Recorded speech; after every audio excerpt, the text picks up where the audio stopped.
Selamat pagi buat anak-anak sekalian, gimana kabarnya? Mister harap kabar kamu sehat saja. Nah, setelah kamu selesai pembelajaran PJOK, kita akan melanjutkan pembelajaran tematik.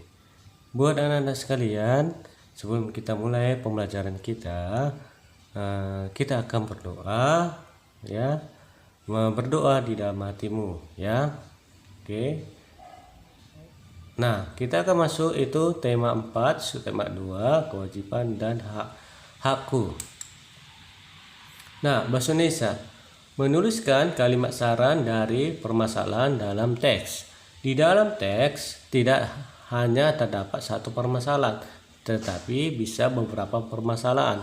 Oleh karena itu, kita dapat menulis kalimat saran berdasarkan kalimat permasalahannya. Kalimat permasalahan dan kalimat saran ditulis menggunakan kata-kata baku. Nah, setelah permasalahan kita ditemukan, kita dapat menentukan pendapat apa yang akan kita berikan untuk menyelesaikan masalah tersebut. Kalimat saran dapat kita susun berdasarkan pendapat yang akan kita berikan tersebut. Nah, kalimat saran biasanya mengandung kata seharusnya, hendaknya, dan sebaiknya. Untuk menemukan kalimat yang berisi saran, kita harus membaca terlebih dahulu seluruh bagian teks dengan saksama. Nah, ayo simak teks berikut ini. Semua pihak yang ada di sekolah bertanggung jawab atas kebersihan dan kesehatan sekolah.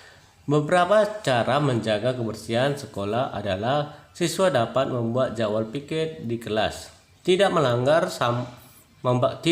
sampah namun menguburnya, larangan merokok di dalam lingkungan sekolah, dan ada tempat sampah di setiap kelas. Dengan melakukan cara-cara tersebut, maka sekolah akan menjadi lingkungan yang bersih dan sehat. Nah, berdasarkan tes di atas, kalimat saran yang bisa kita buat seperti sebaiknya siswa membuat jadwal pikir di setiap kelas. Nah, ayo perhatikan contoh berikut. Nah, permasalahannya banyak siswa yang tidak mengikuti kegiatan ekstrakurikuler. Kalimat sarannya, sebaiknya siswa mengikuti kegiatan ekstrakurikuler yang ada di sekolah agar memiliki banyak kemampuan. Nah, permasalahan yang kedua, sepeda Cici rusak. Cici ingin mengikuti lomba sepeda hias. Nah, kalimat saran, sebaiknya Cici meminta orang tuanya membawa sepeda tersebut ke bengkel. Nah, selanjutnya, kalimat menunjukkan masalah. Tidak semua sekolah merupakan sekolah yang sehat. Nah, kalimat yang termasuk saran, yang pertama, sekolah sebaiknya memiliki kantin yang selalu bersih. Yang kedua, tempat mencuci tangan sebaiknya tersedia di beberapa tempat. Yang ketiga, tempat sampah sebaiknya ada di setiap sudut. Yang keempat, sekolah sebaiknya memiliki halaman tempat bermain.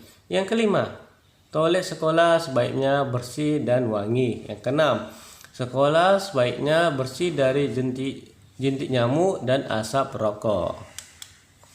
Nah, menulis masalah dan kalimat saran dalam bentuk peta pikiran. Nah, pertama, setelah menyimak teks, kita dapat menulis kalimat dan saran dalam bentuk peta pikiran. Kemudian, peta pikiran adalah cara menyajikan suatu informasi dalam bentuk bagan atau diagram. Yang ketiga, gunakan kalimat efektif dan kata-kata baku dalam menulis kalimat saran. Nah, berikut ini adalah contoh menulis masalah dalam kalimat saran dalam bentuk peta pikiran. Yang pertama, saran pertama, Allen seharusnya menegur temannya karena bicara terlalu keras. Nah, saran kedua, sebaiknya Allen sebaiknya menjelaskan jika suara tempatnya mengganggu pikiran. Saran yang ketiga yaitu Allen hendaknya menasihati temannya untuk berbicara di tempatnya. Saran keempat, Alena sebaiknya memberi isyarat agar tempatnya berbicara lebih pelan-pelan. Ya, ini adalah pola peta pikiran, ya. Nah, kita masuk ke PPKN. Kewajiban dan hak sebagai warga sekolah. Coba perhatikan lingkungan sekolahmu. Apakah sekolahmu sudah menjadi sekolah yang bersih dan sehat? Sekolah bersih membuat semua warga sekolah lebih sehat dan nyaman. Nah, kamu memiliki hak belajar di lingkungan sekolah yang sehat. Nah, jika kamu semua warga sekolah memiliki kesadaran untuk melaksanakan kewajiban dengan baik, maka warga sekolah akan mendapat hak lingkungan sekolah yang bersih dan sehat. Nah, inilah kewajiban hak di sekolah. Kewajibannya itu menjaga kebersihan lingkungan sekolah, haknya lingkungan sekolah sehat dan nyaman. Membuang sampah pada tempatnya, haknya dapat belajar dengan tenang. Kewajibannya merawat tanaman yang ada di sekolah, haknya lingkungan menjadi hijau dan asri. Kewajibannya menjaga kebersihan toilet, haknya lebih bersemangat dalam belajar. Kewajibannya melakukan pikir kelas secara rutin, haknya udara lingkungan sekolah menjadi segar. Kewajiban merawat taman sekolah, haknya itulah prestasi belajar meningkat.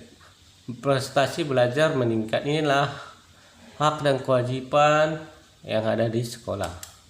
Nah, tugas kamu nak di rumah, yang pertama pelajaran 4 halaman 39, pilihan berganda nomor 1 sampai 3 dan isian nomor 1 sampai 4. Nah, yang kedua, pembelajaran bahasa Indonesia halaman 46, pilihan berganda nomor 1 sampai 5 dan isian nomor 1 sampai 5. Ya. Oke, sampai di sini nah pembelajaran kita. Buat anak-anak kami yang belum mengerti boleh bertanya sama Mister. Ya, Mister harap kamu menjaga kesehatannya. Sampai di sini pembelajaran kita. Tuhan Yesus memberkati.